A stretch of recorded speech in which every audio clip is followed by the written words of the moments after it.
사람들이 그런 말을 하더라고요. 아직도 이 시장에 개인 투자자가 많이 있고 이 사람들이 아직까지도 공격적인 투자를 하고 있다. 그래서 세력들이 여기서 한 번 더 밀어낼 것 같다. 이렇게 말을 하더라고요. 이렇게 털어내야 사람들이 공포감을 느끼고 매수를 못한다는 거죠.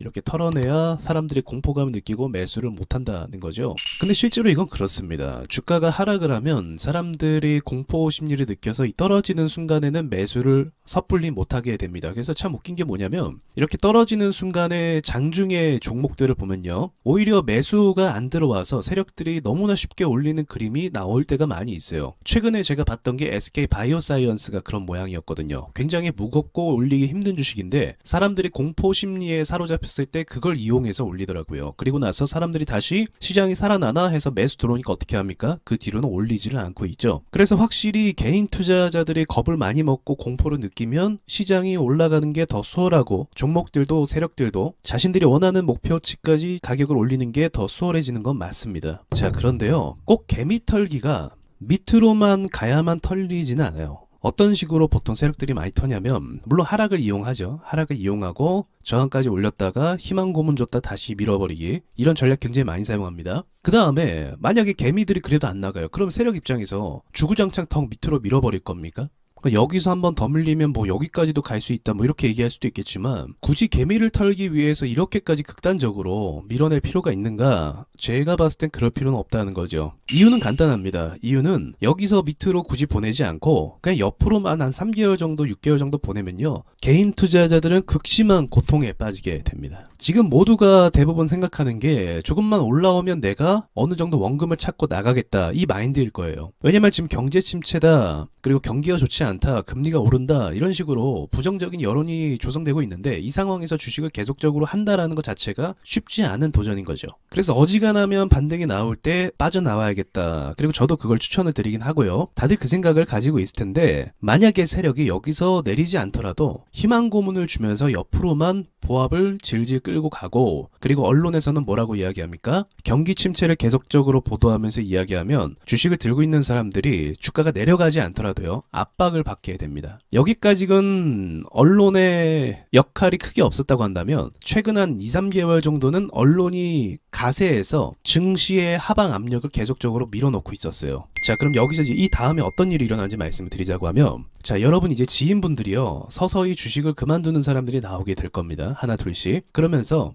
분위기나 여론 자체가 이제 주식을 계속 붙잡고 있으면 어떤 사람이다? 미련한 사람 취급을 합니다. 이거는 항상 주식시장에서 반복되어 왔던 역사예요. 상승장에는 돈을 벌어요. 근데 하락장에는 보시다시피 길게 지루하게 2년 정도를 보합과 하락을 반복하면서 움직이게 됐죠. 상승장 때 돈을 벌어서 사람들이 기분이 좋았지만, 이렇게 보합을 가고 질질 끌리게 되면 주변 사람들이 핀잔을 주기 시작합니다. 야, 너 아직도 주식하냐? 그리고 가족들 같은 경우도 당장 돈이 필요한데 그 돈 어딨어? 라고 얘기했을 때 주식에 묶여있어 라고 하면 이제 엄청나게 갈등이 조성이 되는 거죠. 그러면서 어쩔 수 없이 버티고 싶어도 버틸 수 없게끔 이 주변 사람들에 의해서 분위기가 조성이 돼서 매도를 선택할 수밖에 없다. 매도하는 사람들이 점점 늘어나면 늘어날수록 이제 시장에 남아있는 사람들이 좀 어리석어 보이는 거죠. 예, 그 사람들이 봤을 때는, 야, 너 아직도 주식하냐? 지금 경기 침체고 지금 앞으로 뭐 금리가 오를 거고, 뉴스를 보면서 막 주어들은 이야기는 할 거예요, 주변 사람들이. 그러면서 막 경제에 대해서 막 이야기하면서 너 주식하지 마라, 이런 식으로 이야기를 할 거란 말이죠.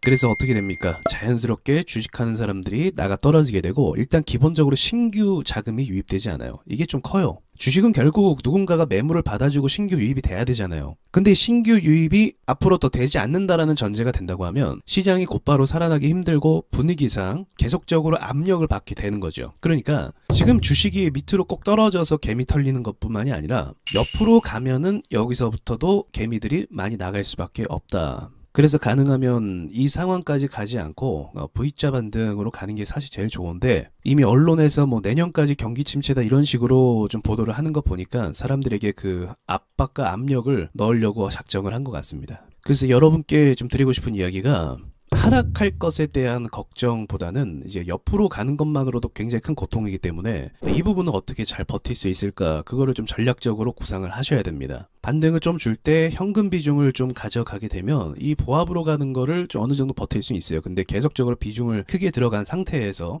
옆으로 가는 거 버틴다는 건 쉬운 일이 절대로 아니게 되는 거죠. 많은 사람들이 주식하는 경우가 이제 직장인 분들이 많죠. 사업하는 분들도 많지만 기본적으로 현금을 갖고 있기도 하겠지만 버틸 수 있는 여력 자체가 그렇게 많진 않아요. 사람들이 버틸 수 있는 환경이 되는 게. 그래서 세력이 장기전으로 가게 되면은 그 누구도 사실 세력들을 이길 수가 없게 되는 겁니다. 제가 오랫동안 시장을 보면서 버티면서 수익을 보고 나오는 사람들도 봤거든요. 근데 그런 사람들의 공통점이 뭐냐면 현금이 많아요. 그러니까 애초에 현금이 좀 어느 정도 있고 자산이 있기 때문에 그냥 쭉 들고 가면서 올라오면 수익 보고 팔고 이게 가능하다라는 거죠. 그래서 여러분께서 이 장기전을 만약 세력들이 선택한다고 하면 이거를 어떻게 버틸 것인가 그 부분에 대해서 좀 고민을 해볼 필요는 있습니다. 굉장히 많은 경우에 이런 식으로 전략을 사용해 왔고요. 세력 입장에선 급할 게 없는 거죠. 네, 어차피 시간 뭐 몇 개월 정도만 보내면 뭐 10년 가져가는 것도 아니고 몇 개월 정도만 보내면 개인들이 많이 나가고 주가가 가벼워지고 호가도 멈춰 있는 상태에서 세력들이 다시 올리기가 너무 수월해지거든요. 그래서 급할 필요가 전혀 없습니다. 오히려 천천히 가는 게 얘네한테 더 유리할 때가 있기도 해요. 우리가 지금 바랄 수 있는 가능성은 바이오 섹터가 지금 오르면서 시장이 오르고 있잖아요. 네, 이 바이오 시장이 좀 좋게 평가가 돼서 시장에 돈이 들어오는 거 이걸 기대해 볼 수 있을 것 같고요. 그리고 우크라이나 러시아 종전 사태로 인해서 다시 회복세로 가는 그림, 그 정도가 우리가 좀 기대해 볼 만한 현실적인 수급 방향이 아닐까 생각은 합니다. 자, 그럼 여기까지 말씀드리고 이상 마치도록 하겠습니다. 네, 안녕하세요. 와조스키입니다. 여러분, 드디어 와조스키 홈페이지가 개설이 됐습니다. 와조 인사이트라는 홈페이지인데요. 여러 교육 프로그램과 그리고 시황 분석과 그리고 세력주 종목 분석, 그리고 특별히 세력주 매매 공식 책을 구매한 분들에게 챕터별 무료 강의를 해드리고 있으니까 오셔서 세력에 대해 공부해 보시길 바라겠습니다. 홈페이지 안에 강의는 앞으로 계속 업데이트할 예정이니까 홈페이지에서 뵙도록 하겠습니다.